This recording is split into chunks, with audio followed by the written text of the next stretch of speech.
함께 기도하겠습니다. 사랑해 주님 감사합니다. 목요일을 맞이한 우리 사랑하는 성도들을 축복합니다. 많이 피곤하고 지치는 하루입니다. 그러나 말씀 안에 힘을 얻고 새 희망과 소망을 가지고 이 하루 시작하기 원하오니 주여 우리에게 은혜를 베풀어 주옵소서. 말씀 가운데 소망을 발견하게 눈을 열어주시며 오늘도 감당해야 될 모든 삶의 자리들의 과제들을 성실하게 감당하고 주께 영광 돌리는 복이 있는 하루 되도록 인도하여 주옵소서. 예수님의 이름으로 기도드립니다. 아멘. 우리 찬송가 300장 찬양하시겠습니다.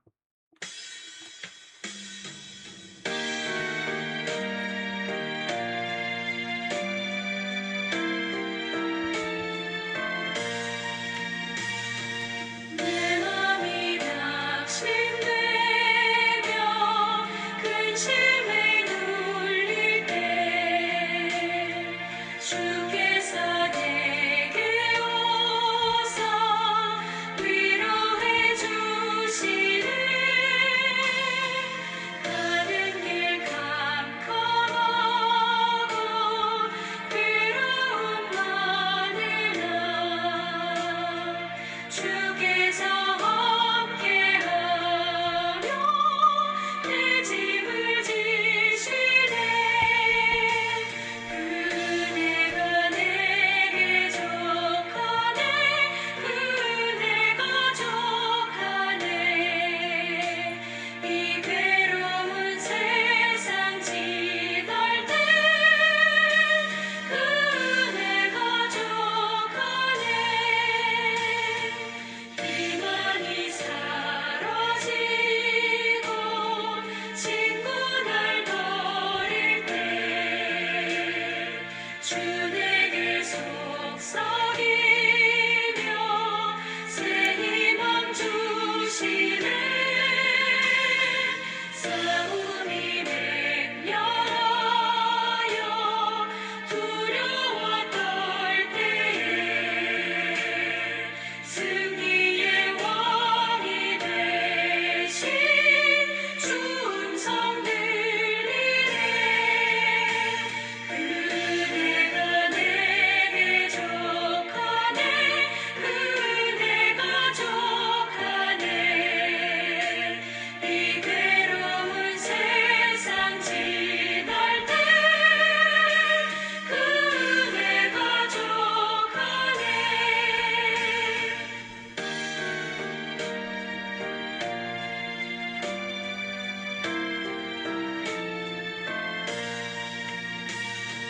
범민이 가득 차고 눈물이 흐를 때 주 나의 곁에 오사 위로해 주시네. 환난이 닥쳐와서 어려움 당할 때 주님의 능력이 원수를 이기네. 그네가 내게 족하네. 그네가 족하네. 이 괴로운 세상 지날 때 그네가 족하네. 아멘. 오늘 하나님의 말씀은 시편 9편의 말씀입니다. 우리 1절부터 20절까지 같이 읽고 묵상하도록 하겠습니다. 9편. 내가 전심으로 여호와께 감사하오며 주의 모든 기이한 일들을 전하리이다.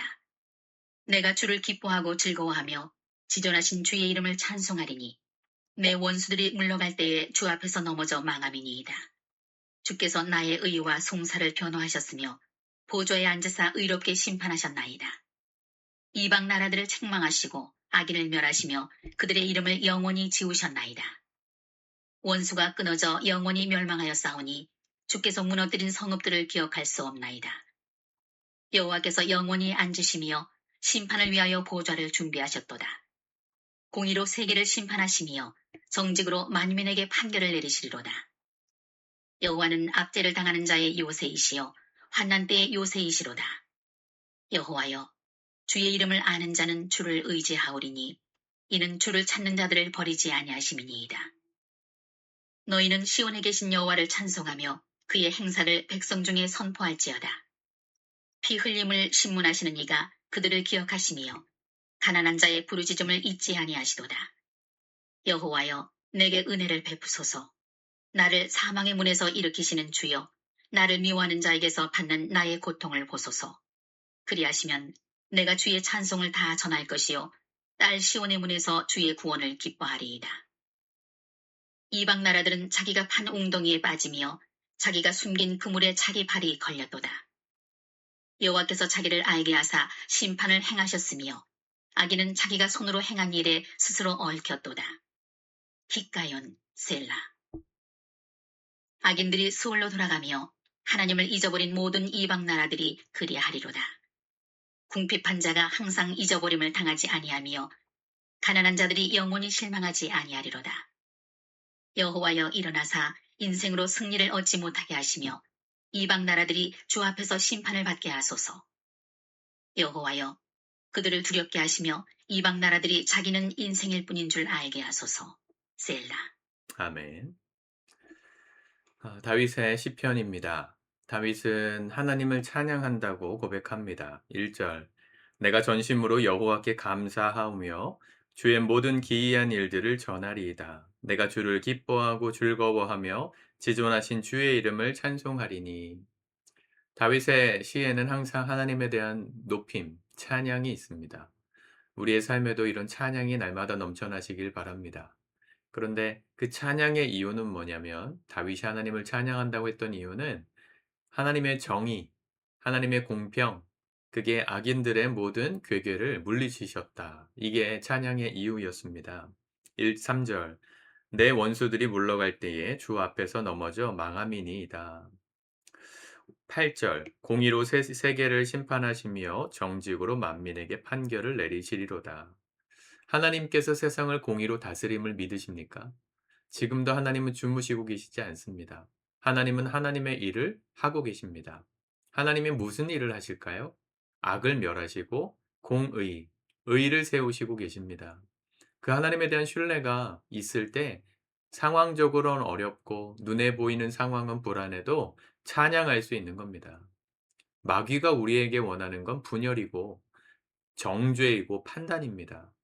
저는 우리 대한민국의 지금 상황을 생각할 때 마귀가 원하는 대로 가고 있다 싶습니다. 하나님께서 기뻐하지 않으시는 여러 가지 법안들을 주장하는 사람들도 마귀에게 쓰임 받고 있다 싶지만 반대편에서 뭐 예를 들면 차별금지법 같은 것들을 통과시키면 안 된다.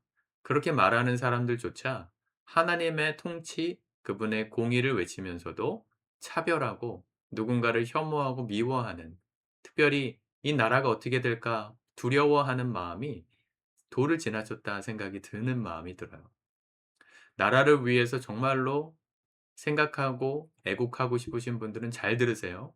하나님께 기도하세요. 유튜브 영상 보지 마시고 여러분들이 잘 아는 정보 제공 채널 보지 마시고 하나님 앞에서 기도하십시오. 다윗처럼 말이죠. 하나님이 어떤 분이시기 때문이죠? 공의로 세계를 심판하시며 정직으로 만민에게 판결을 내리시리로다. 저는 우리나라 사람들이 참 믿음이 좋다고 생각해요. 맘카페에서 아이들 공부 잘하게 해 주는 약이다. 그렇게 소문이 나면 그 약을 구하려고 그렇게 불야성이라고 하더라고요. 어떤 아이가 어떤 학원을 다녔더니 누구 과외 선생님을 만났더니 공부를 잘하더라. 그런 소문이 한번 나면 그러면 모든 엄마들이 그 과외 선생님을 자기 아들 가르쳐 주려고 딸들 가르치게 하려고 그렇게 줄을 선다는 거죠. 입시를 준비하고 있는 수험생 엄마들 중에 누가 가장 힘 있는 엄마냐, 정보력이 있는 엄마다 그렇게 얘기하더라고요. 저는 믿음들이 좋다고 생각해요. 아니 정말로 그 선생님 만나면 공부 잘할 수도 있고 그 약을 먹으면 공부도 잘할 수 있고 하지만 결국은 그 정보를 주는 그 엄마도 수험생 엄마 아닙니까? 그 엄마도 자기 자식 그렇게 공부 잘 시키게 하려고 여러 가지 노력을 하고 있는 사람일 뿐 아니에요? 근데 왜 그 사람에게 말은 그렇게 잘 듣습니까? 그 말이 왜 이렇게 내 귀에 팔랑팔랑하죠? 여러분, 그렇게 하는 모든 것들은 사실은 주님의 역사가 아닙니다. 하나님은 공의를 세우시는 분이시고 하나님은 지금도 세상을 만드시고 다스리시는데 우리 안에 분열을 조장하고 누군가에 대한 혐오가 커지고 있다면 분명 마귀가 좋아할 일이라고 저는 생각해요. 정말로 나라를 위해 걱정하시는 분들이 계시다면 기도하십시오. 기도하러 나오십시오. 기도의 자리에 엎드려 하나님의 공의를 다윗처럼 구하세요. 하나님, 이 세상을 변화시켜 주십시오. 19절처럼 말이죠. 여호와여 일어나사 인생으로 승리를 얻지 못하게 하시며 이방 나라들이 주 앞에서 심판을 받게 하소서. 우리는 사람과 싸워서 사람을 변화시킬 수 없습니다. 사람끼리 싸워 가지고 공의가 세워질 것 같으면 세상은 이미 공의가 차고 넘쳤겠죠. 그런데 그렇지 않아요. 재판을 보십시오. 1심 가고 2심 가고 3심 가도 끝까지 유죄라고 판결이 되어도 자기는 유죄가 아니다라고 생각하고 분열의 골은 더 깊어지는 게 사람들과의 관계예요. '아 그래 내가 잘못했구나.' 딱 자기 죄 인정하고 나오는 사람이 어디 있어요 세상에. 사람은 사람과 싸워서 사람을 변화시킬 수 없습니다. 그래서 우리가 해야 될 게 기도입니다. 이 나라가 정말 하나님이 기뻐하시는 것들을 따라갈 수 있는 나라가 되기를 기도하셔야죠. 그런데 유튜버들의 문제는 뭐냐면 양쪽 진영 다 마찬가지예요. 진보든 보수든 김어준 TV든 어디든 다 마찬가지예요. 뭘 강조합니까? 분열을 조장하고 내가 그 사람보다 우위에 있다는 그 착각을 불러일으켜서 정죄하기 바쁘지 기도하게 만들진 않아요. 잘 생각하셔야 합니다. 성경 말씀에 하나님이 기뻐하시는 것들을 우리가 택하고 따라가고 그걸 추구하면서 신앙생활하라고 말씀하십니다. 주님 기뻐하시는 것들을 따라가야죠. 그런데 우리가 따라가야 되는 행동은요. 세상의 방식이 아니라 기도입니다. 기도와 믿음의 투쟁이에요. 핍박이 오면 핍박과 싸우는 거지 핍박을 면하기 위해서 정치 활동을 하고 다른 것들을 하는 것들은 물론 그렇게 해야 되는 개인들은 있지만 집단이 그렇게 하는 것은 또 다른 폭력이 될 수 있습니다. 자, 잘 이해하셨으면 좋겠습니다. 실례로 그 뭐 시오니즘 이런 것들을 추종하시는 분들이 있어요. 이스라엘의 회복. 이스라엘이 회복될 때 복음이 다 전파돼서 주님이 재림하시고 예, 맞습니다. 시오니즘을 말하면서 유대인들이 회복되면 유대의 나라가 회복되면 주님이 다시 오신다. 그래서 모든 포커스를 유대인들의 회복에 관심을 갖고 있는 분들이 있어요. 그런데 잘 생각해 보셔야 됩니다. 그래서 이번에 미국하고 이란이 전쟁할 때 이스라엘도 레바논과 시리아를 막 쳤잖아요. 시리아와 또 하마스를 막 쳤지 않습니까? 헤즈볼라를 막 치고. 그럴 때 이스라엘 편을 막 드셨던 분들이 계시는데 잘 생각해 보세요.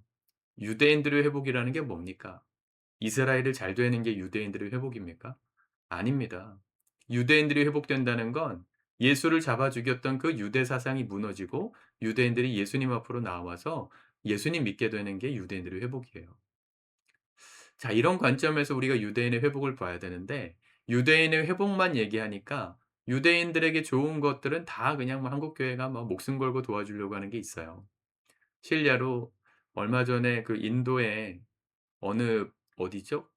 카 이름을 제가 까먹었는데 어느 부족의 부족 지파가 인도에 있는 어느 부족 지파 사람들이 이 유대인들 유대인 12 지파 중에서 므낫세 지파가 있잖아요. 므낫세 지파의 후손이다. 그 사람들이 지금 인도에서 예배드리고 있는데 다시 이렇게 유대 이스라엘로 귀화할 수 있도록 우리 한국 교회가 도와야 한다 해 가지고 뭐 그 사람들이 비행기 값을 다 대준다는 명목하에 헌금을 엄청나게 걷어서 보냈다고 합니다. 그런데 제가 아는 목사님의 지인 되시는 선교사님이 그 현지에 도대체 므낫세 지파가 인도 땅에 있다고 이상해서 찾아가 보셨대요. 수천 킬로를 차를 몰고 가셔 가지고. 가 봤더니 거기 교회가 하나 있는데 그 지역에 1900년 초반에 복음이 전파돼서 마을 주민 98%가 기독교인이 된 마을이 있었어요. 마을이었어요. 예수님을 잘 믿다가 이 인도라는 땅이 종교가 많지 않습니까? 이슬람도 있고 힌두교도 있고 그들이 다수고 힘이 있다 보니까 예수 믿는 소수파들인 이 부족 사람들을 막 핍박한 거예요. 박해하고 교회를 세워 막 부시고. 그러다가 이 시오니즘 사상을 듣게 됐다고 하더라고요. 시오니즘, 유대인들의 회복. 아, 그래. 우리가 므낫세 지파의 후손이라고 얘기하자. 그러면 이스라엘에서 우리한테 귀화할 수 있도록 비자도 주고 또 국적도 주지 않겠느냐. 그걸 소문을 퍼뜨려 가지고 이 교회가 유대교 회당으로 개종한 거예요. 예수 믿던 사람들이 유대인들로 개종한 거라고요. 유대인으로 개종한 것은 하나님을 믿는 것, 예수님이 기뻐하시는 유대인들의 회복의 모습일까요? 절대 그렇지 않죠. 예수님 멀쩡하게 믿던 베프티스트 신자들이 유대인들이 되어 가지고 전 세계적으로 사기를 쳐 가지고 돈을 이렇게 모금을 했던 그 현장을 발견했대요.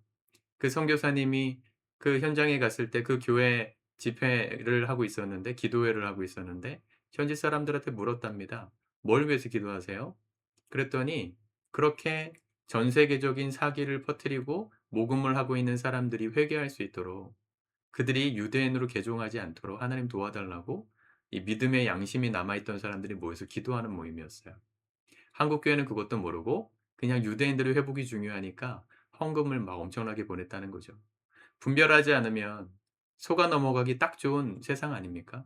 옳은 것을 한다는 이유로 돈벌이를 하려는 사람들이 얼마나 많은지 몰라요. 한국 사회 안에 그래서 거짓 유튜버들, 가짜 뉴스자들이 너무 많습니다.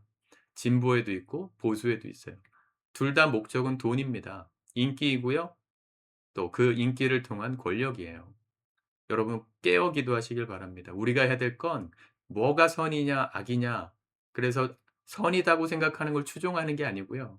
하나님이 선이심을 믿고 그 하나님 앞에 세상을 맡기는 기도를 드리는 거예요. 하나님, 이 나라의 지도자들이 하나님 앞에 두려움으로 바르게 정치를 할 수 있도록 주님 도와주세요. 또 그런 안 좋은 기독교 반기독교적인 법안들을 처리하려고 할 때 목숨 걸고 나아가서 데모할 게 아니고 기도해야죠. 기도가 우습습니까? 현장에서 말하지 않으면 아무 능력이 없나요? 대한민국이 만약 기도가 없었다면 지금 이미 이상해졌어도 얼마든지 이상해졌을 텐데, 데모하지 않아도 교회에 모여서 눈물로 기도하는 성도들이 지금도 있기 때문에 하나님은 이 나라를 지켜가세요. 여러분 기억하십시오. 세상에 동화되지 말고 유튜브에 끌려가지 마세요. 네. 제 설교보다 유튜브를 더 많이 보고 계신다면 큰일 난 겁니다. 제 설교 많이 들으시라는 얘기가 아니라 그쪽에 너무 허비하지 마시라는 거예요. 한쪽이 강화되면 항상 극과 극이 문제인데, 자 오늘 왜 이런 얘기를 하는지 모르겠는데, 13 절 여호와여 내게 은혜를 베푸소서. 나를 사망의 문에서 일으키시는 주여, 나를 미워하는 자에게서 받는 나의 고통을 보소서. 고통을 보소서 하면서 몽둥이 들고 나가서 싸운 게 아니고 다윗은 기도했다고요. 기도하는 가운데 하나님을 찬양하게 되었습니다. 다윗의 인생을 봐도 그렇지 않습니까? 다윗이 왕 위에서 위태롭게 쫓겨다닐 때 그가 했던 게 뭡니까 도대체? 군대를 모았습니까? 아니면 거짓 소문을 퍼뜨려 가지고 자기를 대적하는 사람들을 혐오했습니까? 비난했습니까? 어떻게 뭐 아무것도 안 했거든요. 다윗은 하나님 앞에 자기 마음을 솔직하게 얘기하고 시를 짓고 기도했어요. 그랬더니 하나님이 일하셔서 공의를 세우셨어요. 그를 돌아보셨다고요. 그의 고통을 돌아보신 하나님이 그에게 구원을 주셨어요. 여러분 우리 그리스도인들의 삶은 이런 것입니다. 내가 싸우지 마시고 기도로 하나님이 싸우게 하십시오. 오늘도 우리의 삶에 기도가 일어나길 축복합니다. 함께 기도하겠습니다. 하나님 감사합니다. 우리 안에 주님께서 주시는 말씀으로 다시 한번 결단합니다. 사람의 소리, 내 생각을 강화시켜주는 수많은 정보 전달자들을 하나님 우리 생각 속에서 내려놓게 도와주소서. 주님 말씀 붙들고 하나님이 이 땅을 통치하고 계심을 바라보며 주께만 걸어 기도할 줄 아는, 하나님 앞에 간절하게 호소할 줄 아는 다윗 같은 사람들이 되게 하여 주옵소서. 이 나라와 이 민족이 분열의 끝을 다 향하여 달려나가고 있습니다. 정치인들은 맹목적으로 추정하는 자들을 그들에게 잘못된 뉴스로 강화시키고 있고 서로의 골은 깊어지고 있고 이 나라가 하나 될 기미가 보이지 않습니다. 우리 그리스도인들이 기도하지 않고 추종하고 있고 맹종하고 있기 때문입니다. 주님 회개하오니 우리의 눈을 열어주소서. 우리의 귀를 세상의 목소리로부터 닫아주시고 하나님의 말씀으로 깨어나게 하셔서 오늘 우리가 주 앞에 간절히 부르짖을 때 주의 공의가 이 땅 가운데 높아짐을 보며 함께 찬양하는 다윗이 누렸던 이 은혜를 우리도 누릴 수 있도록 축복하여 주옵소서. 예수님의 이름으로 기도드립니다. 아멘.